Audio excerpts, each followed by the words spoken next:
Okay, if you can take your seats, we will begin. I want to thank you all for coming to Lit Camps. These readings will save your life. In case you don't know, Lit Camp is a juried writers conference. This is our 7th year, but our first at Esalen. So the writers that you're going to be seeing tonight are both the faculty, staff, and the what we call our campers. To give you an idea, 180 people applied to come to Lit Camp, and we only accept 40. So the writers who come are really solid and good, and I think you'll see that tonight. So we will move through very quickly and hopefully entertain you while we save your life. So I will begin. My name is Janice Cook Newman. I'm the founder of Lit Camp, and I will read something very short from a novel I'm working on. Dorothy is in love with New York City, in love with it the way a woman loves a bad boyfriend, ignoring every negative thing about him, telling herself those things are what make her love him more. Every time she steps outside onto Bond Street, the city's jittery energy and filthy noisiness makes Dorothy happy. New York tugs on something inside her, something that hums just beneath her consciousness, that runs in her blood. It's almost sexual, this tugging. Some days, it is sexual. Her connection with the city keeps her from getting lost. She travels from the loft in the Bowery to her job on 34th Street using an internal navigation she never knew she owned. There's no need to peer out the graffiti-covered windows of her subway car. Her body knows when the train has screeched into her station. She hates going inside, hates leaving the honking taxis and the staccato jackhammers and the steam rising from the manhole covers, secret messages from the mysterious world under the street, a world perpetually filled with mist. Hates giving up the crush and stink of the city for the perfumed atmosphere of the department store. At the end of the day, when she is set free, she walks the 40 or so blocks home, aiming for the Twin Towers. And if those towers were to suddenly disappear, she would still know south.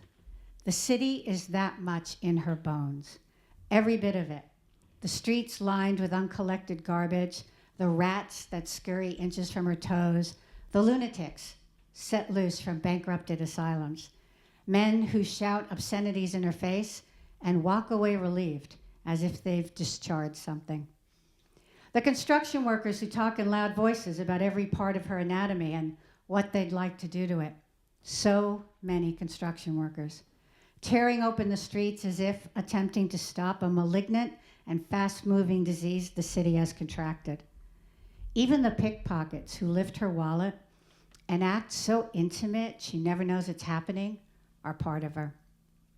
You need to get yourself a different pocketbook, her roommate says, and cross the street when you see one of those locos coming. Dorothy says she will, but she does neither. She only puts less money in her wallet, crosses an unnecessary street to place herself in the path of a lunatic or a pack of construction workers, jackhammers pressed into their crotches. The lunatics and construction workers are her lovers. They are the city itself, sweet-talking her.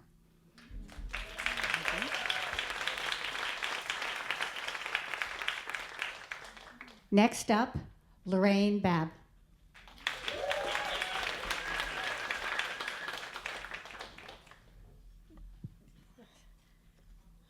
Hi. Alexander Marsh goes through a box of condoms in a week. Alexander Marsh learned to French kiss from a real French foreign exchange student. Alexander Marsh screwed Miss Casey, the English teacher. Alexander Marsh is failing every subject but English. The legend of Alexander Marsh lives in rumors and half-truths whispered in the hallways, his name giggled over in the girls' bathroom, and moaned aloud during dreams at night, his initials surrounded with hearts, scratched into lockers and desktops. Alexander Marsh has to wear a special jockstrap in gym so that he doesn't expose himself accidentally. Playgirl magazine wanted Alexander Marsh to pose nude, but withdrew the offer when they found out he was only 14 and a half. Right now, Tracy and her best friend Nina are eating lunch a mere 10 yards from Alexander Marsh. He is lying flat on his back on one of the stone benches in the middle of the quad. Students are not allowed to lie on the benches, but there he is, alone, sleeping apparently, his chin tilted up to the sun. His face, angelic and childlike in repose, is so beautiful that Tracy feels something tip and spill inside her. A delicious ache rises in the pit of her stomach. She stuffs a carrot stick into her mouth.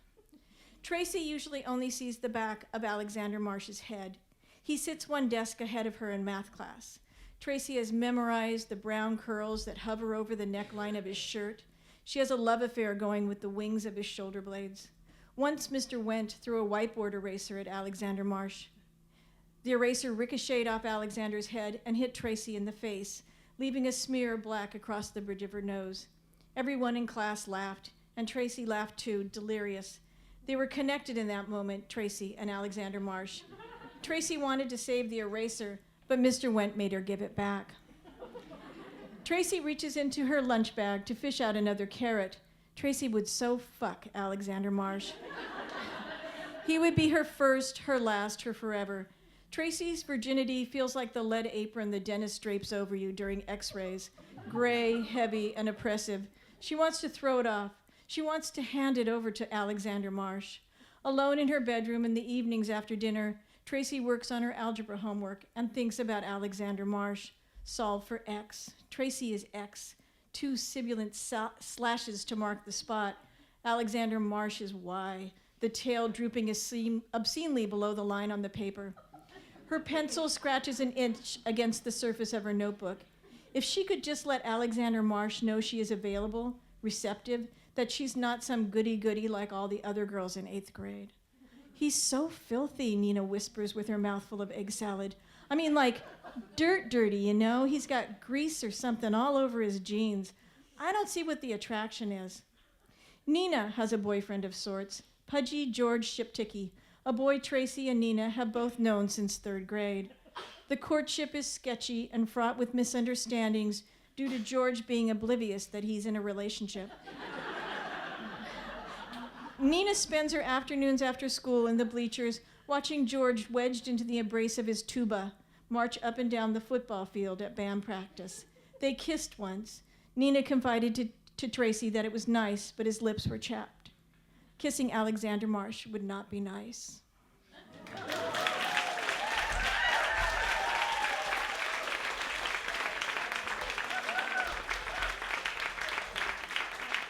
Okay, please welcome Alyssa Walker.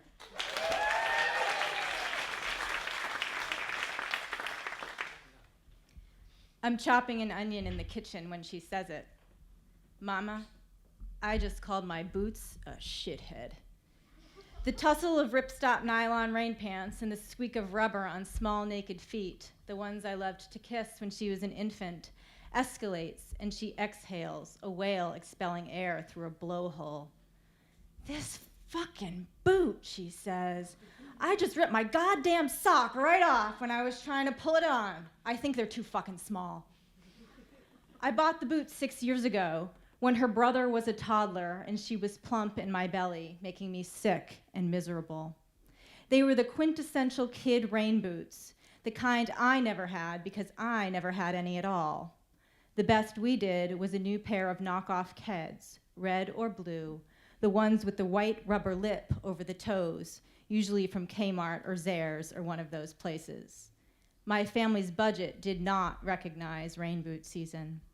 Knockoff Keds, snow boots, sometimes flip-flops.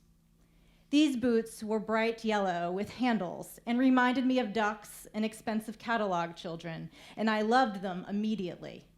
Perfect for my toddler son's feet to grow into in a few years, too perfect to pass up. I bought them for 50 cents at the Children's Museum one weary winter afternoon after grocery shopping. I happened to pop in because my 18-month-old son wanted to play in the train room, conveniently located next to the fill-a-bag-for-a-buck thrift shop. They'd never been worn, no grit or rocks in the tread or in the rubber's fine creases. I hear you, I say to my daughter, suppressing a smile, which she can't see anyway because she's so focused on the boots. But I don't like how I'm hearing it, I add, my speech punctuated by rapid knife chops, dicing the crisp, pungent bulb. I know, she says, my 5-year-old expert in grammatically perfect cursing. I just want to go outside and play in the rain. You should go outside and play in the rain, I say. What are you trying to say? Tell me. My boots are too small. I love these boots, Mama. They're the best for puddles. I want them to fit, but they're just too fucking small. I'll see what I can do about finding new ones, I say, if you can work on not cursing. You too, Mama. You work on not cursing too. I'll only do it in my head, Mama. I'll only curse in my head, she says, and cries into my shoulder as I kneel down to hug her, my baby with the big, beautiful toes. Wear your brothers for now and head outside. I hug her tight once more, and she skips off, plunking into her brother's pair of 2 big Batman boots before I hear the door slam. She splashes in a calf-high puddle in the parking lot, loving the world. I pick up the filthy shithead boots, filaments of yellow rubber dangling from the heels, crying, and tell myself it's just the onions, not to worry, we'll buy another pair.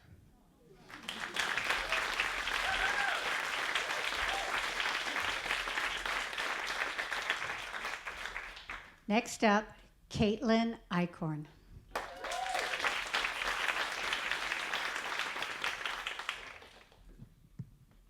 Apparently, Carrie Underwood's song, Before He Cheats, isn't meant as a literal how-to guide for handling a cheating boyfriend. Even though Carrie sounds like a badass singing, I dug my key into the side of his pretty little souped-up 4-wheel drive, carved my name into his leather seats. I took a Louisville Slugger to both headlights. I slashed a hole in all 4 tires. Actually, taking a baseball bat to someone's car is crazy and illegal. I'm about to learn this the hard way. I've just pulled up to the house where my boyfriend is staying overnight. I grab a bat and knife from the passenger seat and climb out of my car, then sneak toward the driveway and up alongside Casey's silver 1992 Honda Accord. It looks like shit. There's a large dent on the front passenger side door and the front bumper is mangled. I reach into my pocket and check my phone. 20 minutes ago, I texted Casey, I'm gonna fuck up your car if you don't text me back. I know I need to make a scene in order to get his attention, to get him to laugh at me and tell me I'm cute when I'm angry. I approach the passenger side of the car and examine it. I've never taken a bat to a car before. I've barely been able to use a bat to hit a ball. The Before He Cheats music video replays in my head, even though I haven't seen it since it came out 9 years ago. After a moment, I lift up the bat and tense my muscles, bringing it down against the door with a solid, firm whack. In my fantasies of this moment, the door immediately crumpled against the impact, but it just reverberates off of the door, not even leaving a mark. Surprised, I pull it back and hit the car again, harder this time. Still nothing. After a few more whacks, I give up and walk toward the windshield. I make contact with the hard safety glass. It doesn't shatter like in Carrie's video. It barely even makes a noise. I am deeply disappointed and slightly embarrassed that I'm too weak to do damage with a baseball bat. I've already committed to the crazy ex-girlfriend trope by texting Casey. Threatening to fuck up his car and then failing at it doesn't feel like an option at this point. Now that I've made the decision to do some damage, I'm not gonna quit until I do some real motherfucking damage. Luckily, I still have my mom's Cutco knife that I stole out of the knife block in her kitchen. I grab it off of the ground near the trunk of the car, then walk back to the passenger side front tire and kneel down to look at it. Maybe popping a tire will be easier than shattering a windshield. I jab the knife into the tire and it immediately begins to deflate. I'm amazed. Carrie's saying about slashing tires, but apparently all you need is one quick pop with a run-of-the-mill kitchen knife. Immensely pleased with myself, I crawl toward the back tire and pop it also. Leaving 2 tires unpopped seems nearly psychopathic, so I walk around to the other side of the car and swiftly stick my knife through those as well. I stand up and survey the damage. I am still mildly disappointed in my bat-wielding skills, but I think that 4 popped tires sends the desired message.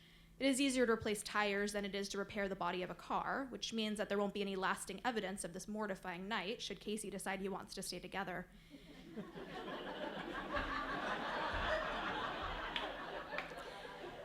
I have some vague awareness that what I've just done is completely insane, but I need him to know that I'm not the kind of girl who will just let him fuck around with whoever he wants. I'm not like my mom.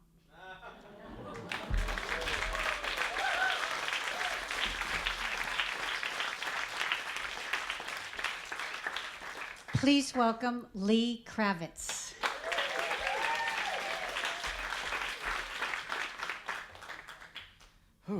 Okay. Slightly compressed new intro to a novel I'm working on. Excerpt from the unpublished memoirs of Aristotle, Master Curator. Of all my brushes with well-known finds, historic artifacts, and curios of antiquity, not one has brought more mystery or dangled more before me a deprivation of closure than Lot 1, the lost manuscript of Sylvia Plath. Since bringing it to auction in the spring of 2013, I've remained infamously close-lipped about the handwritten original draft of the bell jar. One must understand that it is the custom of the master curator to maintain a manner of discretion in matters of sale. After all, these are private transactions, and like a priest or a banker, master curators uphold the highest level of decorum. Yet to this day, the fate of the manuscript unsettles me. The last time I saw it, each of the 4 notebooks that comprised the manuscript rested on pedestals. Glass encased them on beds of crushed velvet. Just beyond the auction riser was the cheery lectern behind which the gavel master gesticulated his outstretched hand. In the selling room, and the bidding grew so furious that at one point I was scarcely able to keep up with the paddles until finally the gavel came down with a firm thwack. The room let out a sigh or a dissatisfied groan, or envious rejoinder to the bidder who'd beaten out the rest with a campaign of controlled aggression. The Sylvia Plath sale now a fait accompli, I returned to my tiny nook of an office for a private bite. As I unwound a tin of sardines at my desk, I was met by a familiar wrench of loneliness. Over the years, I'd forged a kinship with many objects of affection. Watching them leave the auction house was tantamount to repetitive stress fracture of the heart. The Sylvia Plath manuscript was no exception. In our time together, brief and intense like all the great romances of my life, I'd come to care enormously for it, and like the sardines, letting her go was both satisfying and briny. My mouth was squarely around the parameters of a bite when an aide presented himself in my entry. She informed me that the manuscript's new proprietor desired some time with Lot 1. Would I mind showing the item to her? I acquiesced. The job of a master curator hardly ends with a sale. We are not merely auctioneers, but also collectors and archaeologists, purveyors of restoration, butlers to history, caregivers to both objects of affection and those who pay large sums of money to possess them. Yet, if you were to remove each and every one of these distinctions, you would still have our essential utility. We are message couriers, brokering dispatches between the past and the present. As a storied master curator, I wanted nothing more in my life than to preserve legacy. Thus, my lunch was to wait. The winning bid for the manuscript had gone to a private collector named Eva Crane. Miss Crane headed a foundation with $200 million endowment to amass mostly modern and contemporary art. That collection now included a one-of-a-kind, handwritten draft of Sylvia Plath's only novel. Miss Crane and her entourage, a steady lawyer, a preoccupied with her phone daughter, followed me into a private elevator. I pressed my identification card against a scanning pad. The screen blinked once and the doors closed. I pushed the button for sublevel 1 and the descent was slow. Miss Crane was impatient in her sturdy camel suit and turtleneck, extra-large cat eyeglasses, sunglasses, though we were indoors, and a black teardrop hat. At the secured viewing room, I dialed the 4-digit code into a number pad. I'd like to spend some time with the manuscript alone, Miss Crane said. If anyone understood Miss Crane's desire to commune with an object of affection in private, it was I. Entrusted in my care, but for a short time, I visited the notebook privately on several occasions. Even after chronicling the inventory of the archives of the Spanish National Library and the basement of the Turkish Literature Museum, I maintained the agency one needs to be a master curator of any caliber. I was curious. I'd come to know how age had yellowed the manuscript pages, how its passages in pencil had faded, how those written in pen were sharp as the day Sylvia Plath wrote them, mere months before she took her life. Standing in the presence of her manuscript, I might as well be breathing in the same air that holds Stradivari's MacDonald Viola or Picasso's Les Femmes d'Alger. When nothing exists between you and legacy but a quarter-inch sheet of glass, you aren't merely preserving legacy, but interacting with it. The holding room where the house had transported Lot 1 after its sale, as per procedure, was both temperature and light controlled for the manuscript's optimum comfort. The glass podiums were pressed into a kind of four-quadrant plinth. Miss Crane, under a spell, approached them.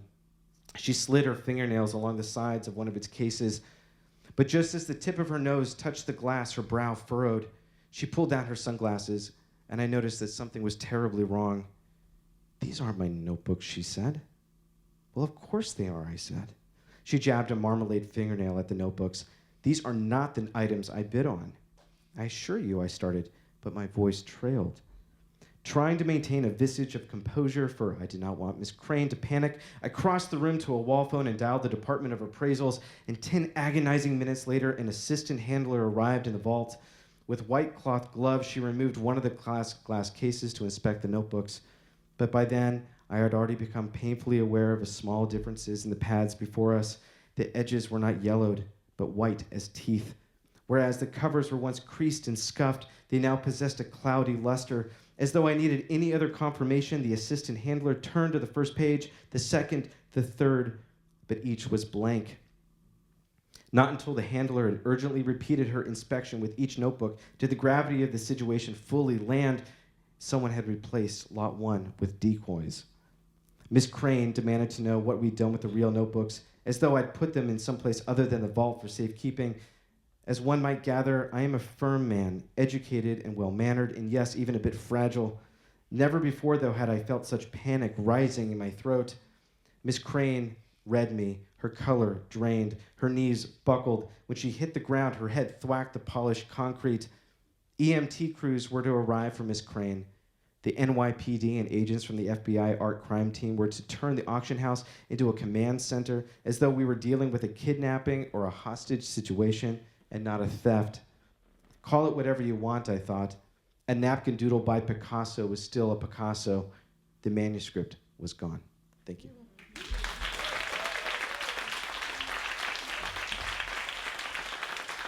Next up, Doug Silvern.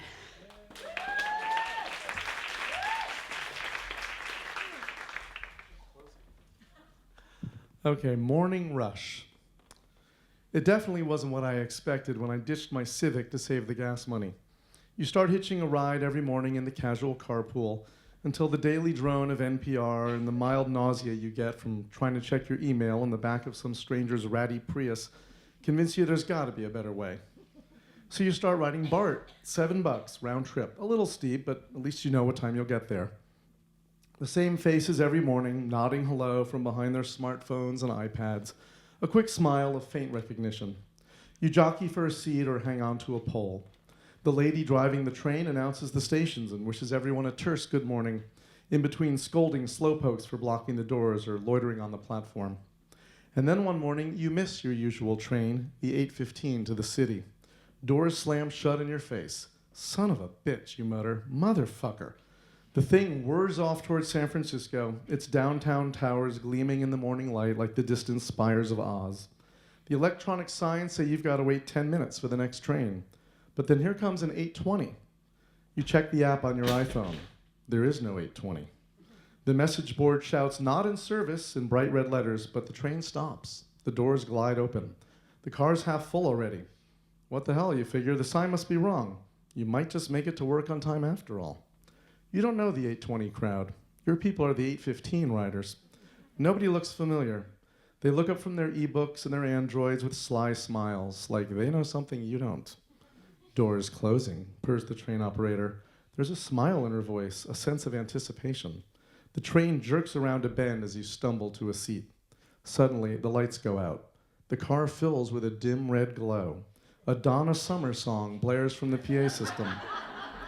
You hadn't noticed the mirror ball on the ceiling, but now it strobes 1,000 points of light around the car as the train operator shouts, "It's party time!" People leap from their seats, rip off their ties, whip away their neat business casual attire to reveal hot red lingerie, leather thongs, bare chests, in some cases, bear everything. The woman who'd been clinging to the pole next to you is climbing it now, straddling and writhing to the thump of the beat. At first, you don't know what to do, but when the topless woman across from you hands you a perfect martini and drags you into the aisle to dance, you can't possibly resist. So you shrug, chug the ice-cold vodka, and party like it's 1999 as the train driver cues up some Prince. Passengers have sex on the seats. Someone snorts coke off his iPad. It's the Caligula Express. The train bullets into the Transbay tube and all goes dark. The music stops. When you emerge from the tunnel and the lights come up, everyone else is back in their seats, clothes back on, hair in place. Embarcadero Station, the engineer coos and the crowd rushes off. You spend your workday in a daze. As the hours tick away at your desk, you decide you must have dreamed the whole thing. But the next morning, you let the 8:15 go by. And sure enough, here comes that 8:20 that doesn't exist on any schedule. The doors slide open. A woman in a suit and glasses looks up with a knowing grin. As the train leaves the station, the morning sun glints off one of the mirror ball's tiny squares and blinds you for just a second. And to think, you used to hate commuting.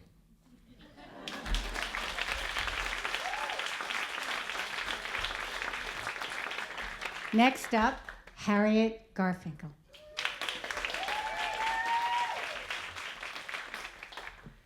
I don't even remember what I was looking for now. My memory is obviously playing tricks on me. But I do remember opening Nathan's sock drawer. The smell of musk drifted up to me like old papers, like mildewed pages stuffed into a corner. Perhaps I hoped to find Nathan's diary, a clue that Nathan knew that he was a cuckold. Maybe I wanted him to be devastated by my affair with Ralph. Or I needed to see proof of his affair with Adrian. Either way, he was hiding something. He was looking straight into my eyes for a reason. Not that I actually wanted to hurt Nathan. Of course I didn't want to cause him any emotional pain. Though finding a notebook or a journal sprawled with page after page of his angst, all displayed in his precise hand, would surely have been gratifying. But instead, there they were, rows and rows of socks, all neatly arranged by color and pattern, blues with blues, grays with grays, folded into little bundle balls. They looked like a periodic table of hosiery elements. They were so organized. Like Nathan.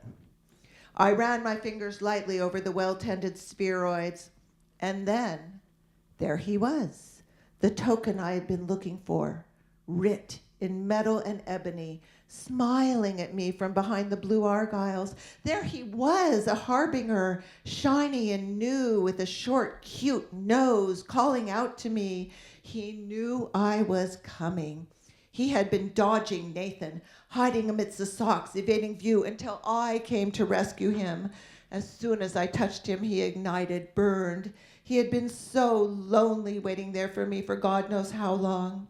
I drew him out and pressed my darling first to my lips and then to my breasts. He was white hot, almost incandescent. Come home to Mama. I rolled the chamber open. There were 5 bullets, full house. It would be hard to miss a mark with 5 bullets. So now I had a secret. That secret was tucked below the waistband of my trousers, peeking into my hanky-panky thong. He felt perfect there, as if I was now complete. Dr. Freud had been right all along. What I had lacked was a penis. And now I had one, a .38 caliber penis that could shoot 5 sperm. My entire life had been in either fast forward or slow motion. And now things were moving at the right speed, in perfect synchronicity, perfect harmony, perfect tune. A piano concerto, a fucking Smith and Wesson piano concerto.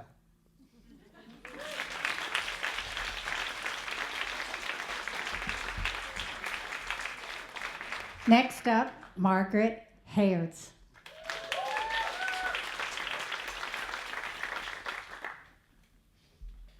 My client Peregrine arrives in patterned scarves. The smell of sandalwood embraces me. His curly golden hair billows upward, where it inhale, exhale sways like a jellyfish. When he smiles, he looks like he's going to cry. Peregrine and I sit close together on plastic chairs outside the lion's enclosure. I ask him, "What's your question for our lion hugging session today?" Peregrine fixes me in his watery gaze, and my heart clenches with the fear that I won't know how to solve his problem, or that my lion Blueberry will do something unpredictable, like maul him. "I just finished paying off my student loans," Peregrine says. "Congratulations," I give his arm a squeeze. "If I pay $500 per month for the next 19 years, my loans will be paid off when I'm 45 years old." "I'm thinking of leaving my job," Peregrine muses, staring at the sky, then at Blueberry, who is dozing on the far side of the cage. "Now, I guess I can. My friend Rachel is starting a commune in Mexico." Textbook escapism, I think. "That sounds so wonderful," I say. I have to establish that I'm on his side, so he doesn't at any point get overwhelmed and run off without paying me. He smiles wistfully, looking like he'll cry if I don't help him. Blueberry wakes up and lifts his gigantic face to sniff the air, but remains stretched out on the dirt. I use a silver door key, smaller than what you might expect would contain a lion, to unlock the deadbolt of the inner gate, and we enter the lion's pen. 3 claps from me and Blueberry huffs. His orange eyes are impassive, calculating, resentful. I hate him sometimes for being trapped by me, for looking at me the way Lucky did until she dumped me. The lion rises slowly. With resignation, he puts one paw on Peregrine's shoulder and then the other. Peregrine collapses into him. "Be awake to what's happening inside you," I coach. "What do you feel? Notice everything." "I feel love," Peregrine drools into Blueberry's mane. "Wonderful," I say. "What else? Do you feel trapped, threatened, bored? Anything you feel, it's okay." "I feel so much love," Peregrine insists. Blueberry does something I have never seen him do in the year he's been my indentured business partner. His declawed hind paws make a smoosh, smoosh sound in the dirt. His legs are pumping. Blueberry is humping my client. "Is it okay that he does this?" Peregrine calls, struggling to stay standing against Blueberry's increasingly splayed legs. "Yes," I lie.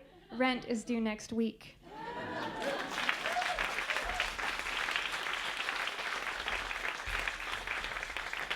Please welcome Emily Cook.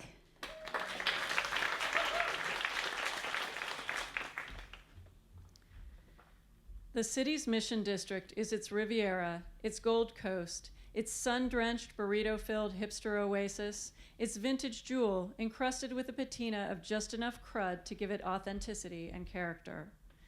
The first Europeans who landed there in sodden wooden boats found it windy and cold. So did the people who were already there, the native Californians who urgently donned coats and blankets offered them by the pale and sickly new arrivals. Firewood was scarce, as not much grew above a few feet in the wind that gusted constantly over the low coastal hills. Water was unreliable at the times you needed it most, although murky Dolores Creek somehow attracted the Padres who founded the mission named for St. Francis on its banks. Whether or not Dolores Creek fed a body of water named the Lake of Sorrows nearby is a matter of historical dispute. In any case, this mission experienced depression, disease, and death worse than most. In the spring of 2014, the new missionaries were not Franciscan brothers, but young people called tech bros by the artists who had long occupied the mission along Irish, then Latinx residents. Like all new arrivals, tech bros were bundled together and wholesaled as a metaphor for decadence and decline. Lawrence Ferlinghetti said they had no manners. No manners, but money by the shit ton to spend on coffees with cute nicknames, wines with no visible price tags, apartments with foosball tables and bars in the lobby. It was rumored that they weren't even people, just automatons who were rendering unlivable the place that had lovingly harbored junkies and art house cinemas for so long. At ground zero of this hipster apocalypse, on one of the mission's sunny mornings, Rafik Boutros sat in 4-barrel on Valencia Street, nursing a cup of black coffee with no name. A large crow was scavenging in the micropark constructed in the parking space outside the window. The gleaming blackbird hopped among napkins, crumbs, and cigarette butts that left behind from the morning rush. Rafik stared out the window, his coffee getting cold, while the animal tried to get what it needed from such paltry supplies. Reluctantly, he turned his gaze back to the front page of the New York Times on the table in front of him. Yes, he still read the news in its saurian paper and ink format, a habit he'd picked up in the cafes of Cairo while a student at the American University there. The color picture above the fold showed people Rafik almost recognized. People who could be his brothers or cousins or schoolmates, throwing rocks at the police who were out of the frame. The caption told him that they were protesting the new de facto Egyptian president. More of the same, he thought.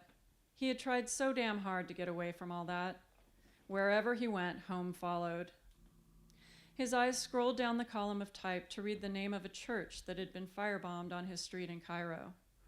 It was the little church where he'd gone all the time growing up, where he'd lit the candles as an altar boy, where the priest had hand-fed him the body and blood of Christ.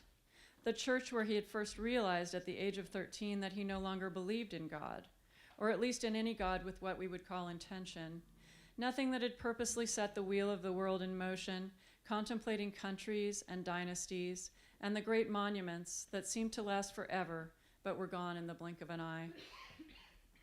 Rafik believed in none of that. He had settled himself firmly in the world of ones and zeros, the binary world, the world of either breaking the build or fixing it. No in-between and no ambiguities. No beliefs, no faith. It was as if a switch had been flicked in his brain, whether turning something on or off he could not say. And now he could no longer taste the wafer on his tongue, and the wine was not sweet or bitter to him. The body, the blood of Christ, they were lost to him, and he would not pretend otherwise, not even for his mother.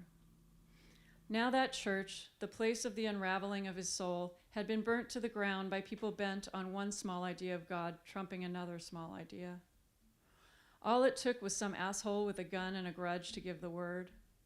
Rafik sat, watching the bird pull apart oil-soaked papers, looking for sustenance, and tried to feel anything at all.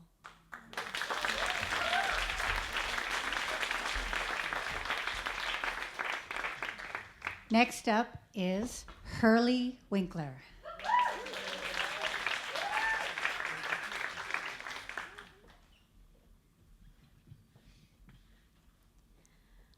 I'm not the kind of woman who goes peeking into windows. But when his sliding glass door glows amber like a stage, who can blame me? Tonight, I perch in the dunes beneath his home. It towers above the shore, 3.5 stories if you count the widow's walk by the chimney. Deborah Silver keeps the damper shut. She's filled the fireplace with ivory pillar candles of staggered heights. I noticed them the first time Eddie fucked me on their sofa between every "Oh, Vivian" he released in my ear. Vivian. Even my own goddamn name reeks of other womanness. You'd never expect a Bonnie or a Cheryl or a Mary or a Catherine to wreck a home, or a Deborah. Deborah, now that's a wife's name. Vivian's no wife. You've never heard of a Vivian celebrating her 30th wedding anniversary, have you? Vivian fucks her dentist and spends her free evenings spying on his wife, his Deborah. So I squat among the sea oats and I spy. On the balcony above, Deborah Silver reclines in an Adirondack chair with her white wine, probably the Chardonnay I saw chilling in the fridge yesterday. For some reason, she drinks it out of a champagne flute, smearing the rim of the glass with her mauve lipstick.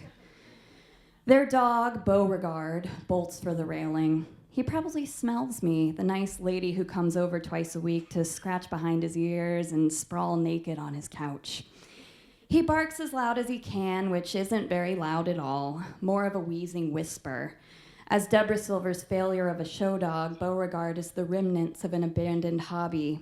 Years ago, she altered his vocal cord so his bark wouldn't carry, docked his bushy, lassie tail. Could be reason enough to hate her if I didn't already. Beauregard, hush. She whistles twice and clucks her tongue. The dog's nails tap along the deck. Eddie strolls outside with a half-empty highball. Gin and tonic, it always is. He takes a seat next to his wife. After sex, Eddie orders drinks. Fix me a G&T, he'll ask, hiking up his boxers. His perception of me as his bartending mistress is charming in a slightly demeaning but old school kind of way, I guess. I wish his drink of choice was more along the lines of a martini or a Manhattan or even a margarita, anything that'll let me use a shaker and bounce my tits around some more. I assume Deborah Silver can't find her way around a bar, wine in the wrong glass and all. She leans back in her chair and asks, "What have you been up to this week? Feels like I've hardly seen you." "Oh, you know," Eddie's voice booms over crashing waves. I first heard that boom when I reclined in his dental chair 2 years ago, teeth polished and flossed, minty with fluoride. He poked around at my mouth with his scraper and mirror. The overhead light was blinding, but I didn't close my eyes, instead taking in his serious glance and silver hair. "No cavities," he said, clicking off the light. "Good girl." When he pulled his mask down from his mouth, that's when I saw it. That look. Eye contact held a beat too long. As soon as his hygienist turned her back, he handed me his card, wedding band glimmering mockingly. "My cell's on there for emergencies," he said, eyeing the bib that covered my chest. "Thank you."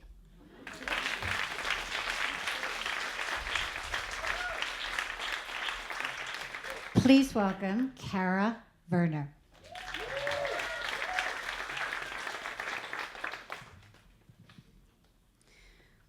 The rotating Pepsi bottle slows to a stop, its spout eyeing you, lucky you. Jack is up on his knees, high-fiving Brady, shuffling towards you from across the circle. You think of Jack earlier, standing by the basement fireplace, fisting Fritos into his mouth, the flakes and crumbs falling to the carpet like jumpers from a high-rise. It is a tragedy, really, the breath that lies in wait, a sour armpit of warm salami and cardboard corn. You know, you kissed Corey B. a few weeks ago at a similar party with similar chips. Still, there are 8th graders here. What you do matters. With only a second until his lips meet yours, you push up to your knees and lift your tank top and training bra to your chin. You are a watcher of soap operas, and if they've taught you anything, it's when all else fails, strip. You say, "Here, kiss me here," and then you wait to feel if he will. The room is silent. Everyone's staring at your plank of a torso, your pancake boobs.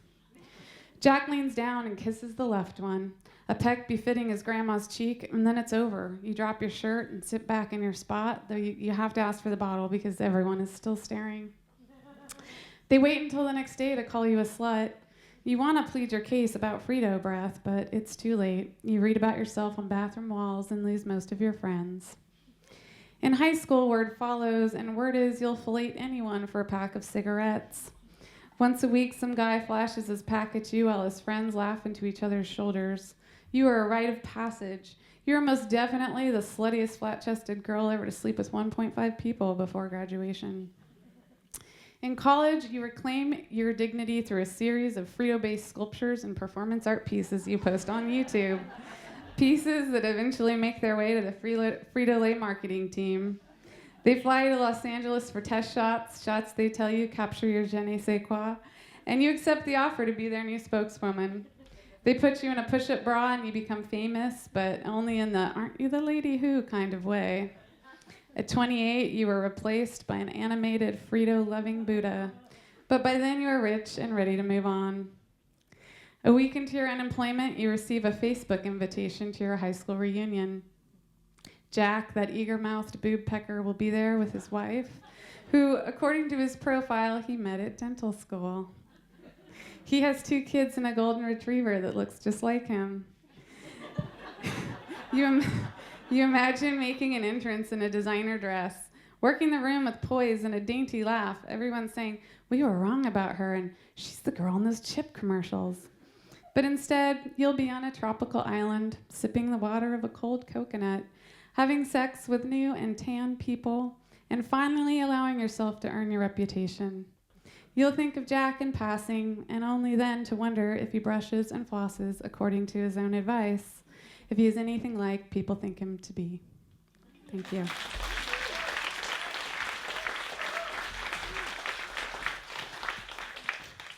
Next up, Lisa Aki.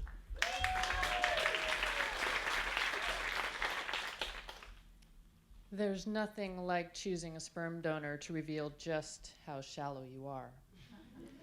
I'm flipping the pages of a binder trying to decide between an athletic art major and a talented physicist when the sperm donor counselor walks through the door asking for my choice. I'm trying to choose between these two, I say. She leans dramatically against the door, points to the art major and says, "You want that one? Hot. Like J. Crew hot." It's settled. That night, I go to sleep dreaming of the child that J. Crew guy and I will create together. There's nothing romantic about getting artificially inseminated. I drive to the sperm bank at the allotted time. The receptionist hands me a styrofoam cup full of a vial of J. Crew guy. It's my job to walk us through the medical building to our appointment. There, I am to be impregnated by a nervous resident wielding an impossibly long syringe. As I hand him the styrofoam cup, he drops it, sending J. Crew guy, my dreams and several $1,000s skittering across the floor. As one, we dive for it like a downed football. Miraculously, it does not break. I catch my breath. I get onto the gurney and attempt to imagine divine union. 4 weeks later, I miscarry. I try again, and I miscarry. I'm going through this process alone because I think it'll be easier to tell my family and friends that I want to start a family when success is assured. My physician convinces me to try a third time, and I do.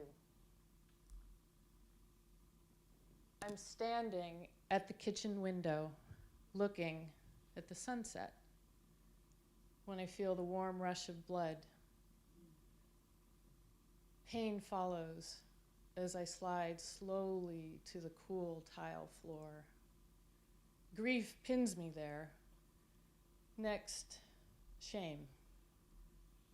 Shame at my desperate wanting. I am pressed down under the weight of it. Cool tile pressing back.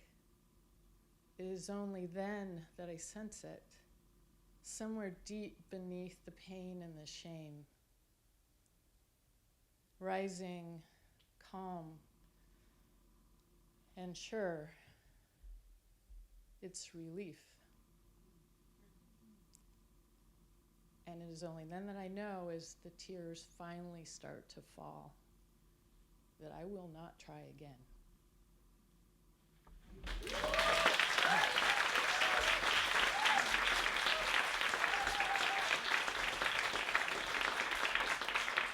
Please welcome Jane Chabatari.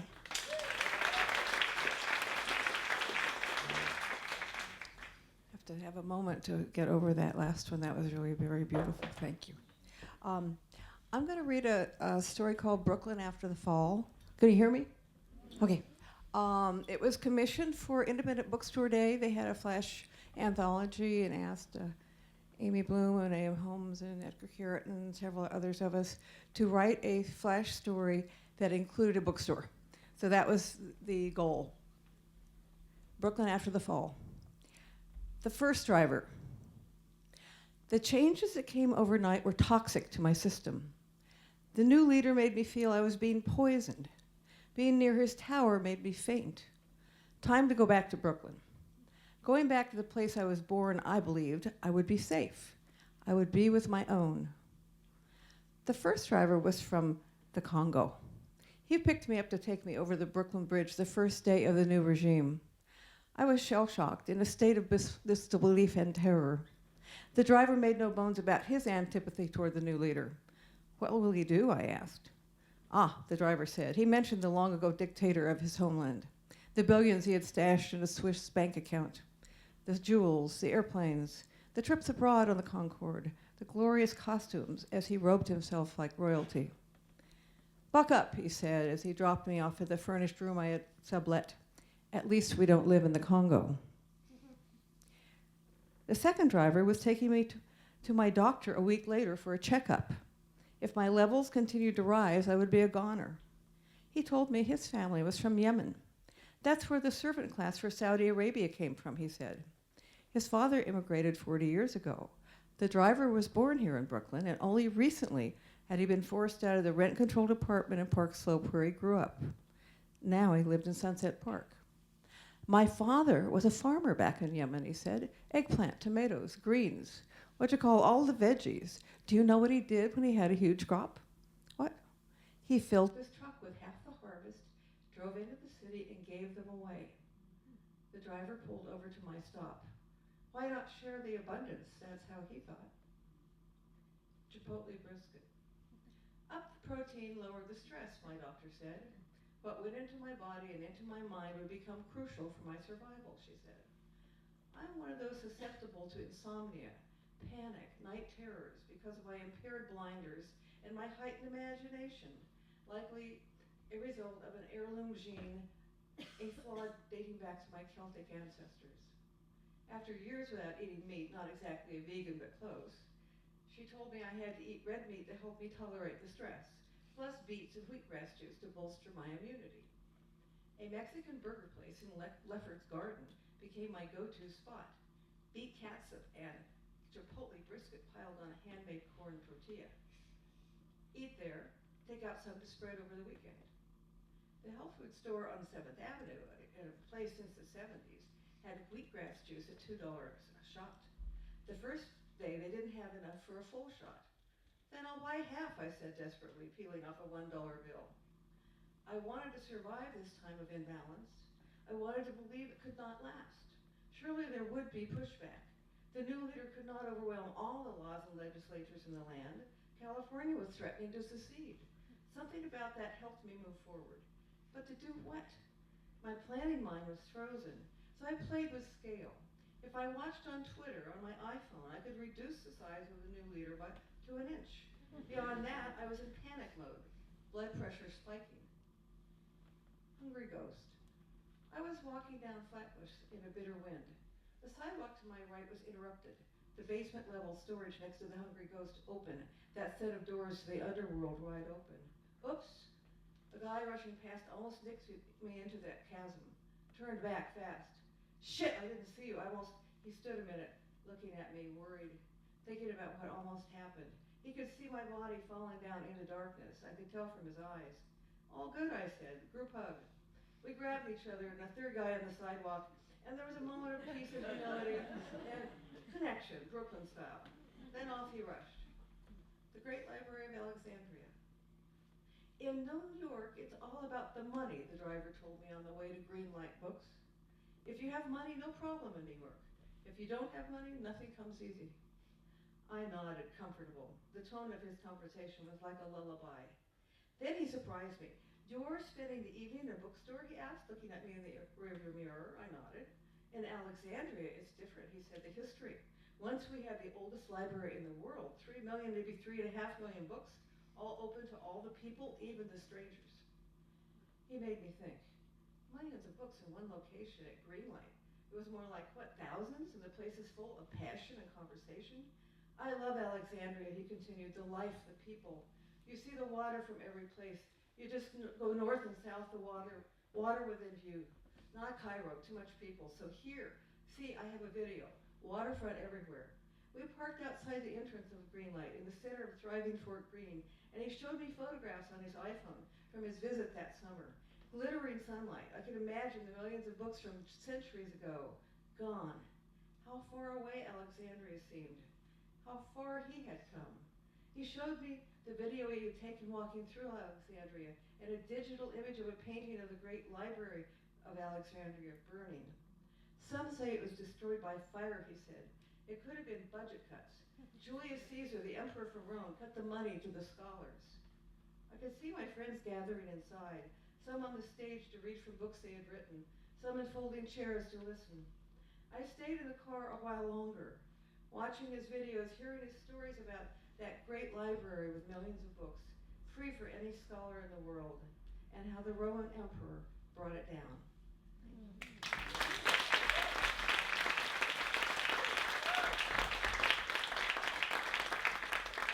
Please welcome Ryan Slum.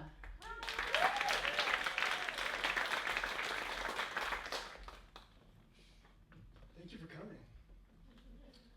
This is from a novel I'm working on, All You Need to Know, Gold Rush, Magical Realist, San Francisco.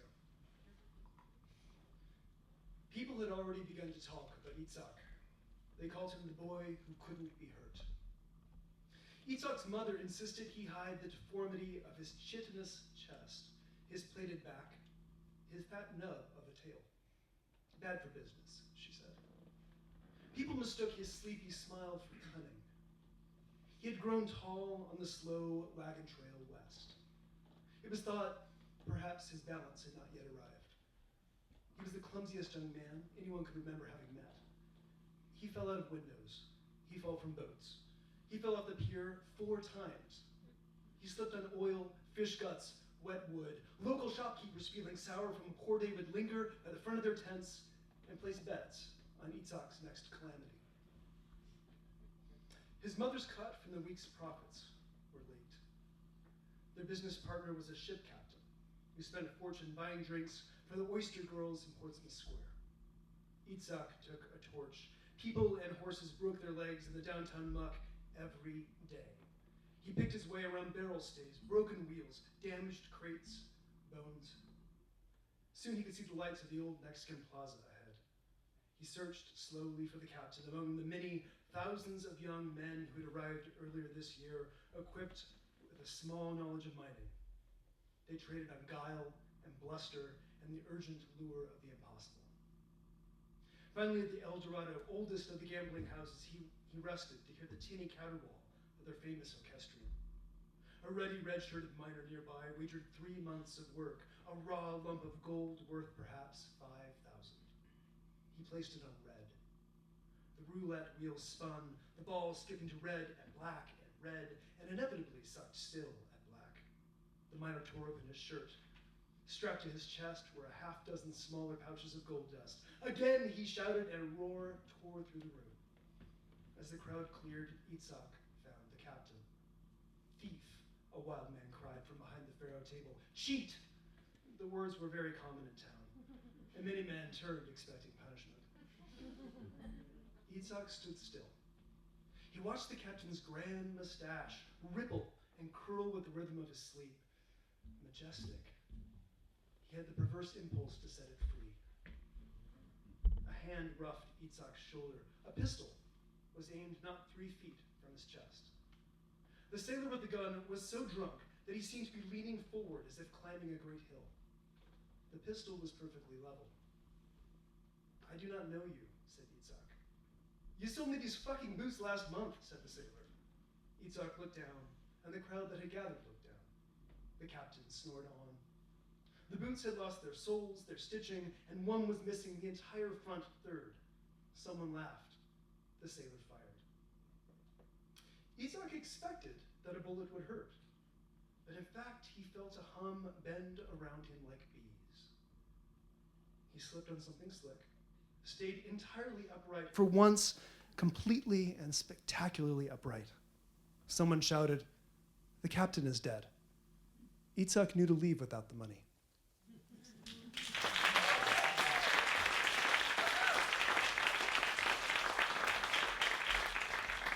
Next up, Tita Ramirez.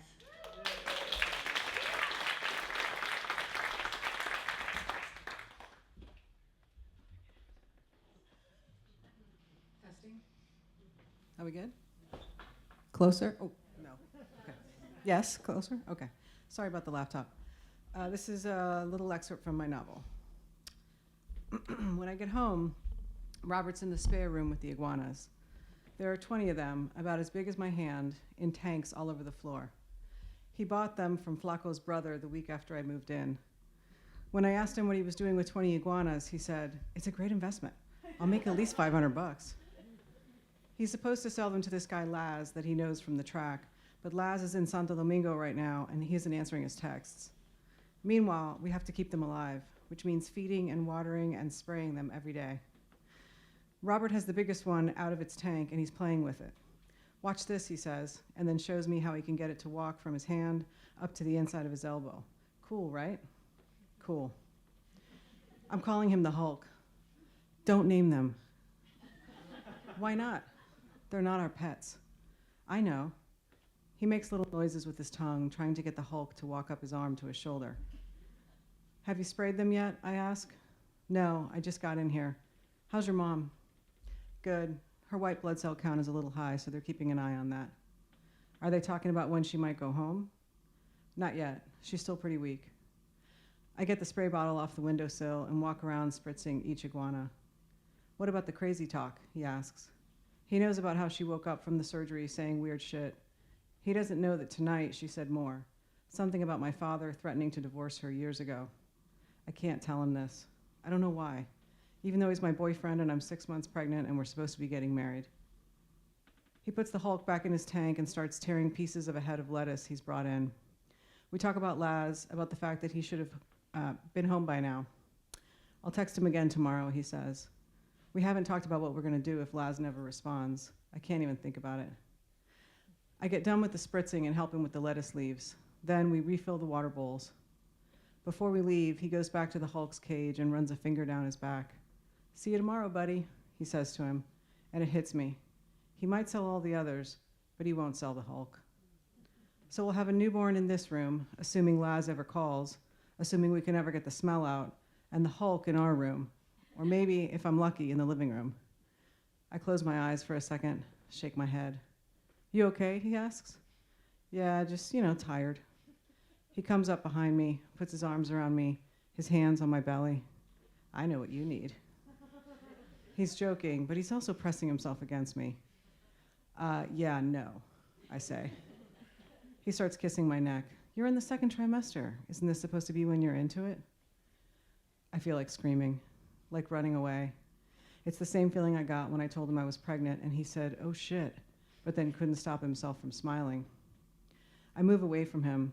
I'm really tired. I need to take a shower. Okay, he says, and I hear the disappointment in his voice. I don't look at him. I can't. Instead, I just pick up the bag of lettuce and say, don't forget to close the door so the smell doesn't leak into the rest of the house.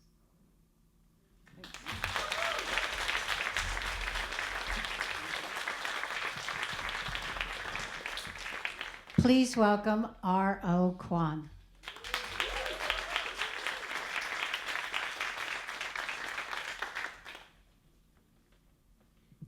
Hi. So I'm going to read from this book, The Incendiaries. Just what I usually tell people that it's about is that it's centered on a woman who gets involved with a group of fundamentalist Christians. It turns out to be a cult, and they end up bombing abortion clinics, healthcare clinics, in the name of faith.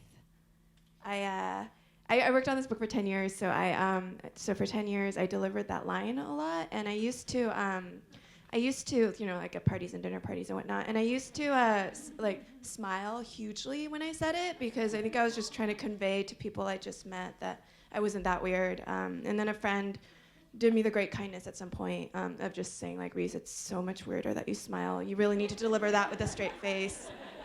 So this book's been out for 10 months, but I can still feel that like fugitive smile sneaking up my face. I've been working on it.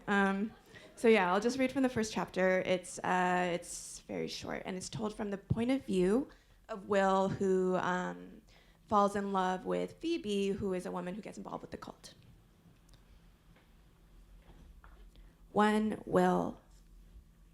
They'd have gathered on a rooftop in Knoxhurst to watch the explosion. Platt Hall, I think, 11 floors up. I know his ego, and he'd have picked the tallest point he could. So often, I've imagined how they felt, waiting.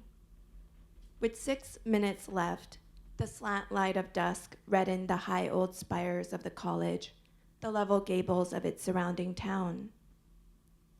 They poured festive wine into big-bellied glasses. Handshaking, they laughed. She would sit apart from this reveling group, cross-legged on the roof's west ledge.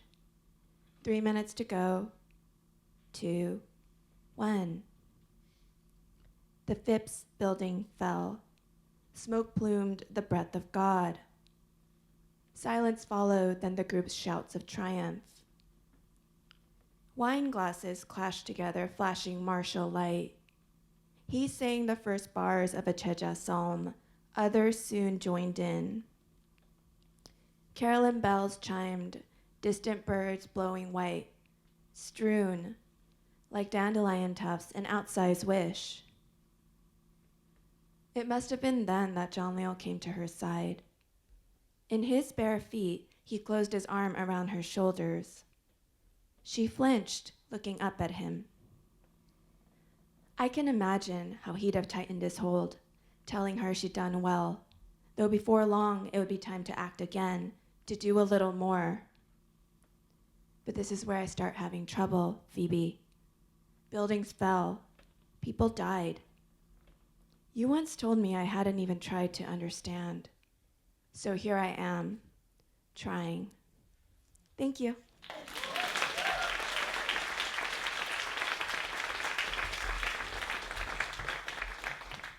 And now, to wrap us up, please welcome Jason Sheeler.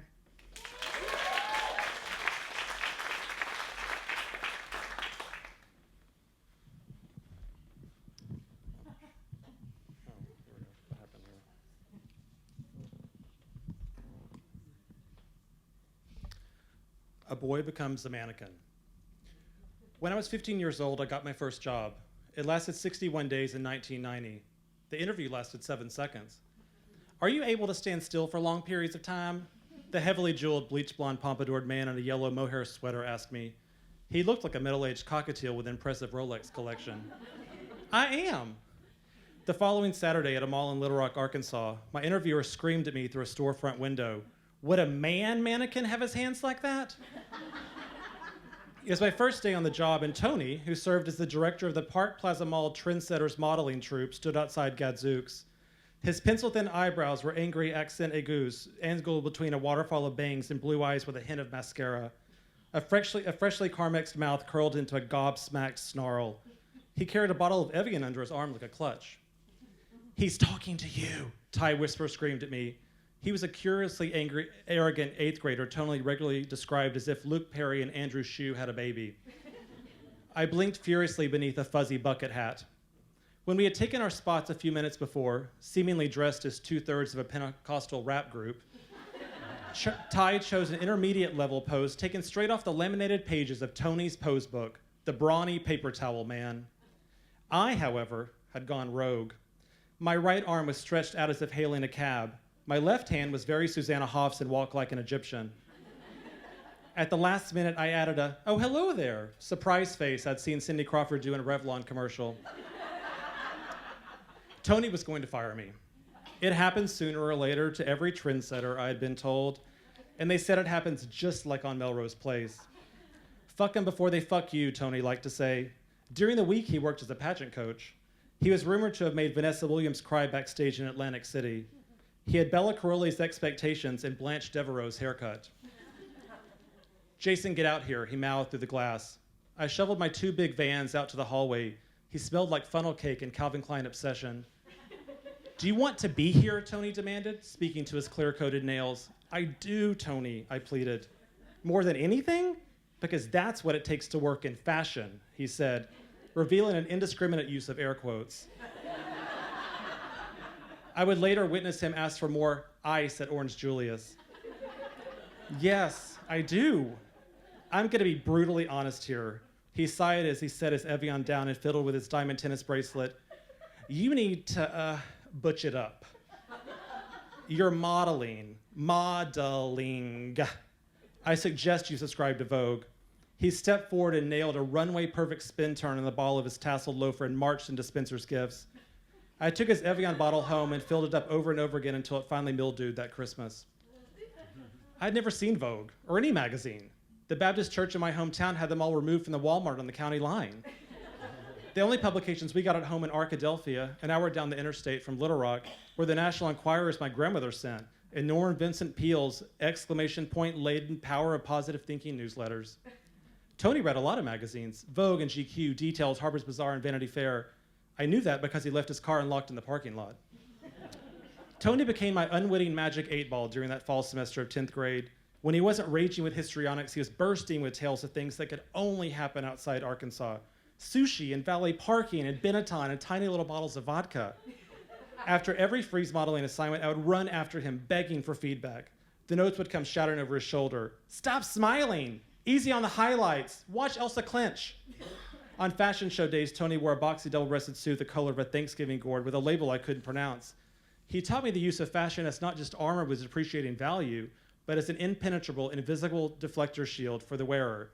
His was remarkably resilient. I once heard someone call him a faggot outside Victoria's Secret. He immediately smiled and said, "Well, thank you, ma'am." After being casted as an understudy twice, I finally walked in the Christmas show held in the food court. Potted poinsettias lined a makeshift runway between Corn Dog 7 and the Christian Chinese garden. After the show, I looked for Tony everywhere. Eventually, I found his car. I peered through the driver's side window and found a Vogue with Naomi Campbell in a sequin suit. I was opening the door when I smelled obsession. "Jason, I'm glad you're here," Tony said flatly. "I need to talk to you." It was here. He had seen me flub my spin turn. My new instincts kicked in. "Tony, I quit." I grew a couple of inches. "I've decided to pursue new opportunities," remembering what Courtney Thorne Smith had told Heather Locklear last week on Melrose. For the first time, he smiled at me. I grew another inch. I stepped forward and twirled, nailing the spin turn. I was at the door to the mall when Tony called me back to his car. He handed me the Vogue. He was showing me how to fill out the subscription card when a group of high school jocks walked past us. "What a fag," one of them said under their breath. "Thank you," Tony and I said at the same time.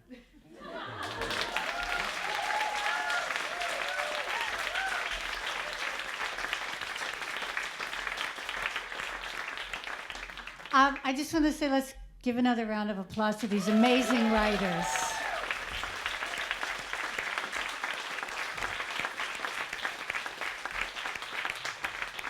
Thank you again for coming. And Jonathan, I know, has something for us. Jonathan Latham. No, not for everybody.